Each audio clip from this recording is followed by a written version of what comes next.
Estes salmões criados em fazendas na Noruega estão sendo colhidos por barcos de poço que os transportam para a colheita das plantas após 14 a 22 meses passados em gaiolas marinhas. As maiores fazendas de salmão aqui podem conter até 2 milhões de peixes por geração, cada um pesando de 4 a 6 quilos. O bacalhau criado em fazenda é um pouco menor quando colhido, pesando no máximo 5 quilos. Muitas pessoas provavelmente conheceram o salmão através da culinária japonesa. Mas você sabia que a Noruega fornece mais de 52% do salmão do Atlântico Mundial? Só em 2023, mais de 849 milhões de salmões são cultivados neste país. Mas são necessários pelo menos 3 anos para colher um lote de peixes maduros dessas minúsculas ovas. As ovas de salmão são incubadas em tanques de água doce por cerca de 60 dias até eclodirem em pequenos alevinos.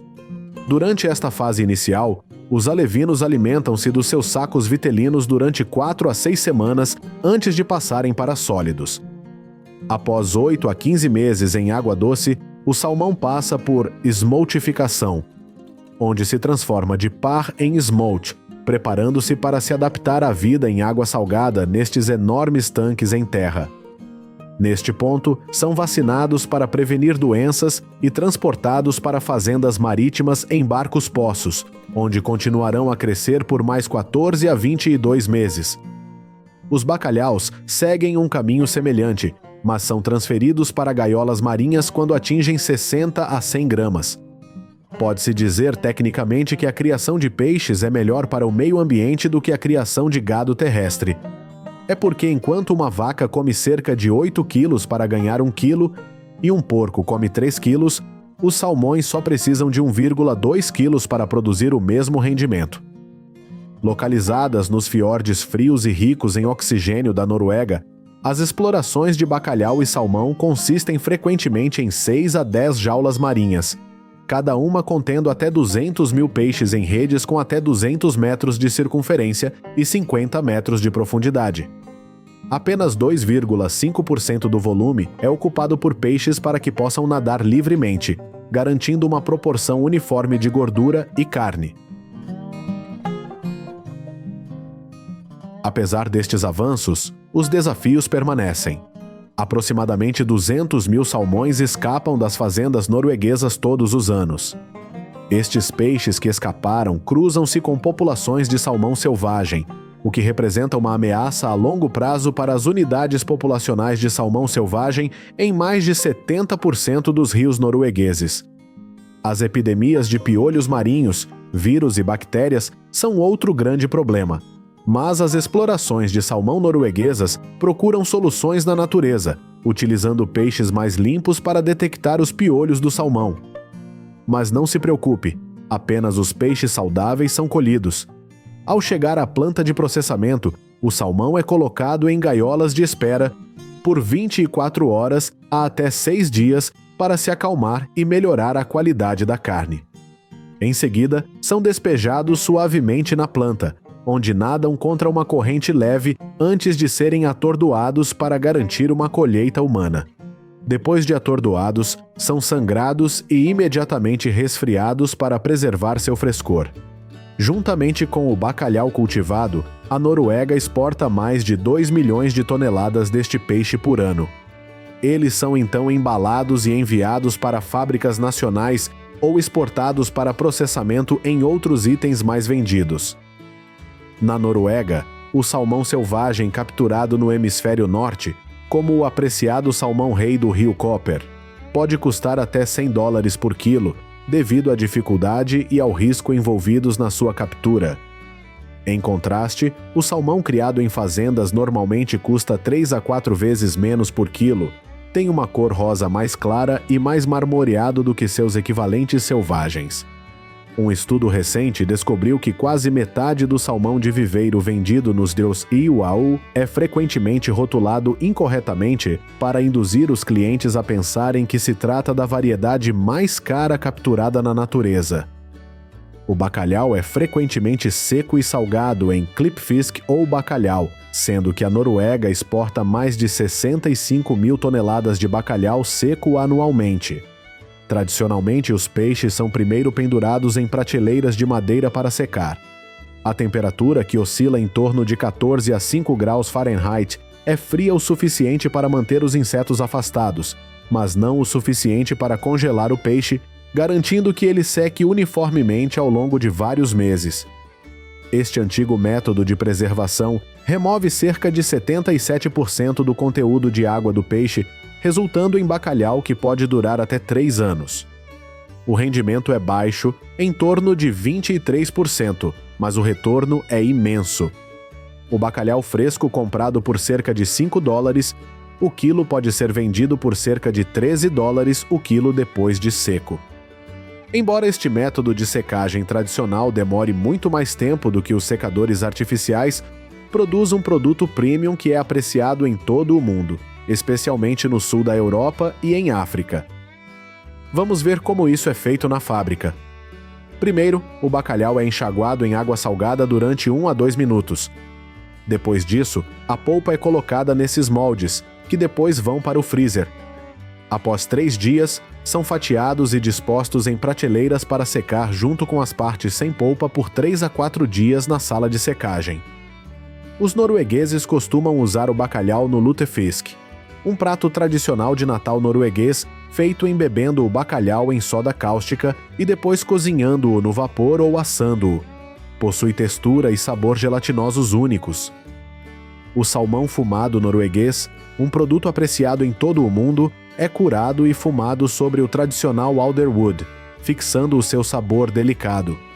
Ao aproveitar ao máximo cada peixe e ao transformar as aparas em produtos como farinha e óleos de peixe, as explorações piscícolas da Noruega minimizam o desperdício, ao mesmo tempo que fornecem produtos do mar sustentáveis e de alta qualidade aos mercados de todo o mundo.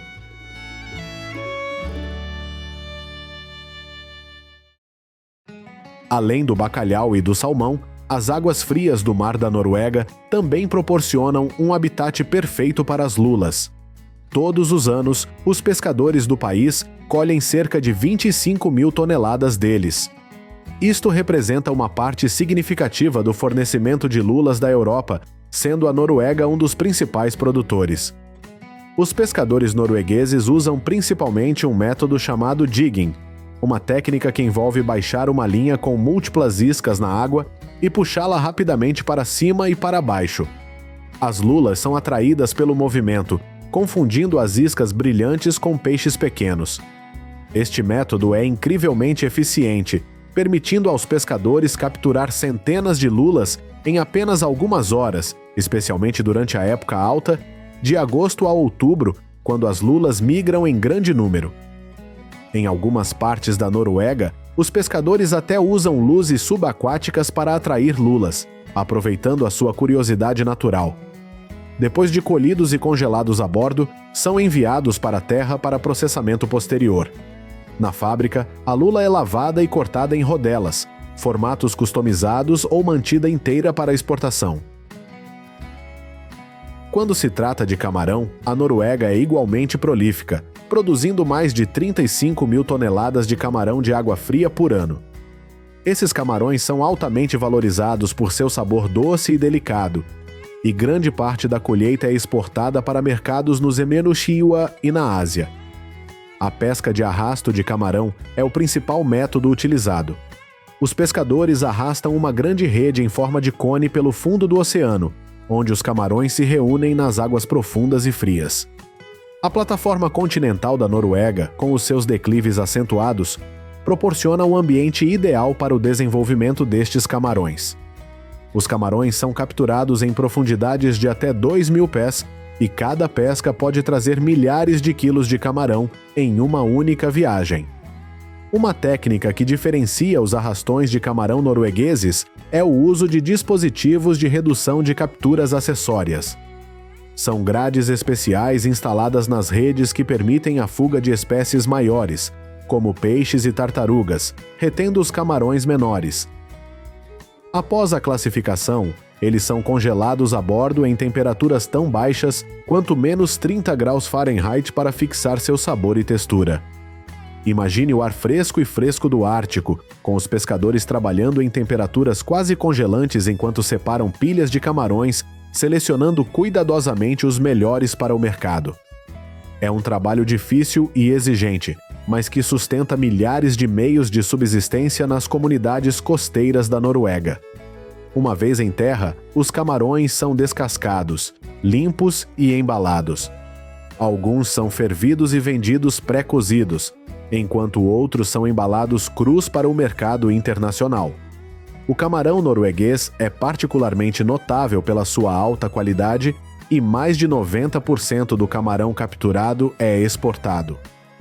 Este processo rápido e eficiente faz da Noruega um dos maiores exportadores de camarão de água fria do mundo, sendo os Estados Unidos um mercado significativo.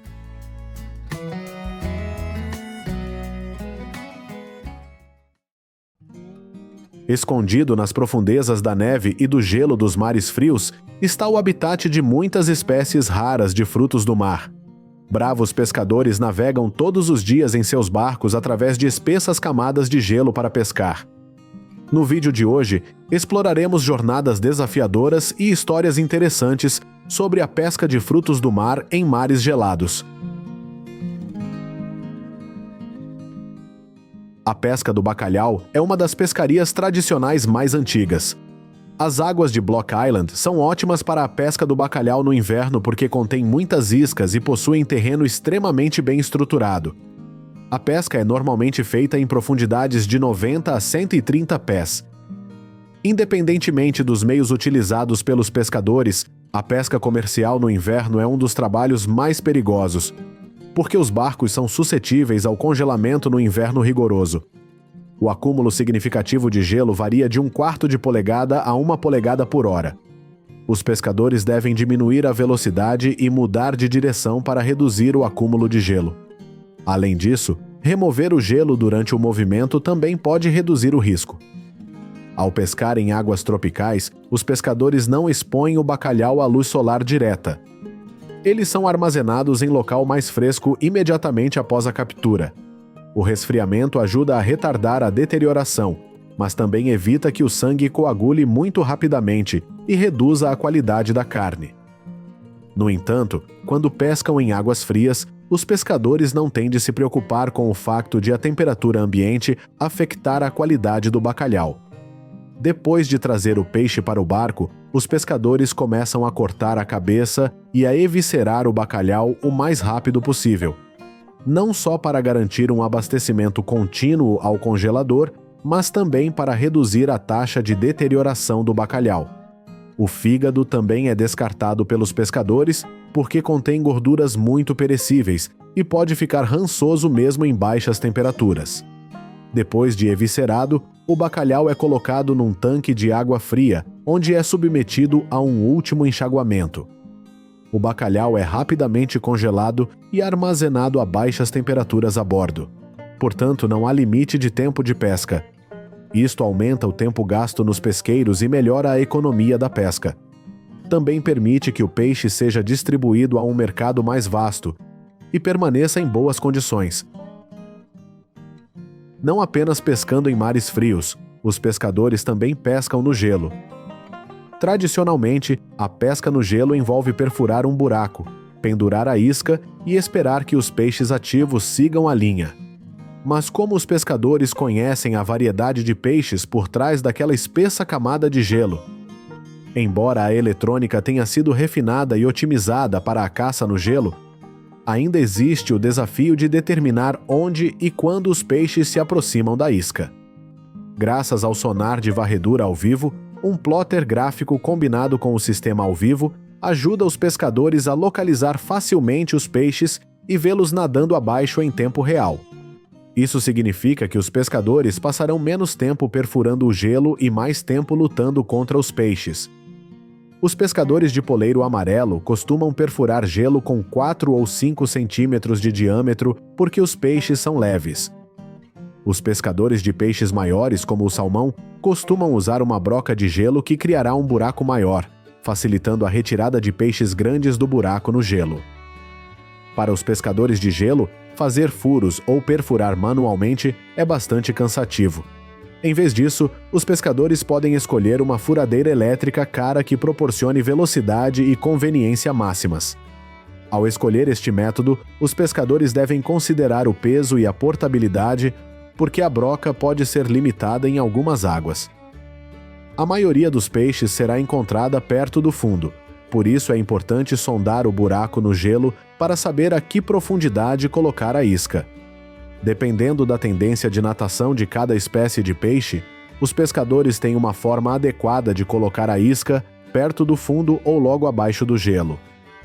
Além disso, os pescadores precisam manter suas iscas frescas, pois um peixe vivo é sempre mais atraente que um peixe morto.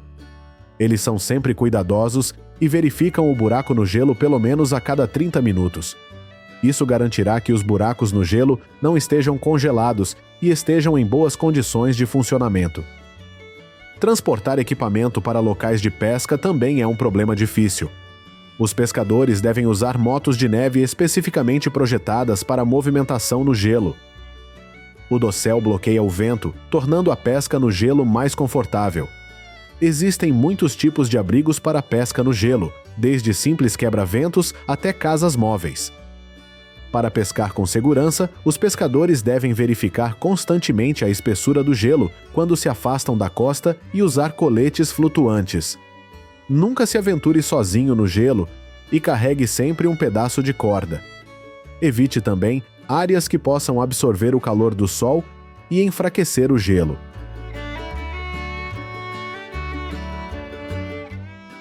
Agora chegamos aos navios que operam no mar por 3 a 4 semanas, antes de retornar à costa, que são os navios pesqueiros do Caranguejo-Rei. Pescadores dispostos a correr riscos, as equipes de pesca do Caranguejo Real preferem ficar perto da borda do gelo porque os caranguejos reais preferem temperaturas geladas da água. Os caranguejos reais vivem ao redor das Ilhas Adak em profundidades que variam de 600 a 1.600 pés. Os pescadores devem marcar a profundidade de cada armadilha com uma boia para identificação. Essas embarcações de pesca normalmente variam de 50 a 300 pés de comprimento e são equipadas com grandes sistemas hidráulicos para levantar e abaixar armadilhas para caranguejos pesando até 700 libras. Esses sistemas hidráulicos também foram projetados para resistir ao frio do Alasca. Dependendo do tamanho do barco pesqueiro, as equipes terão entre 150 e 300 armadilhas por barco. Barcos de pesca maiores, com 100 pés ou mais, têm em média cerca de 250 armadilhas para caranguejos. Após 1 a 2 dias no mar, a armadilha é devolvida ao barco. Além do sistema hidráulico, os pescadores também devem auxiliar nesse processo. As armadilhas para caranguejos são descarregadas na área de classificação geral, onde os marinheiros identificam os caranguejos reais de acordo com os regulamentos. Os pescadores devem cumprir uma série de requisitos legais relativos ao tamanho do caranguejo real e à época de pesca. Apenas caranguejos reais machos podem ser mantidos, e as cotas são rigorosamente aplicadas. A armadilha em forma de caixa é feita de estrutura de aço e coberta com malha de aço para aumentar a qualidade de cada captura. No entanto, em clima gelado, o navio, o equipamento e as armadilhas para caranguejos congelaram.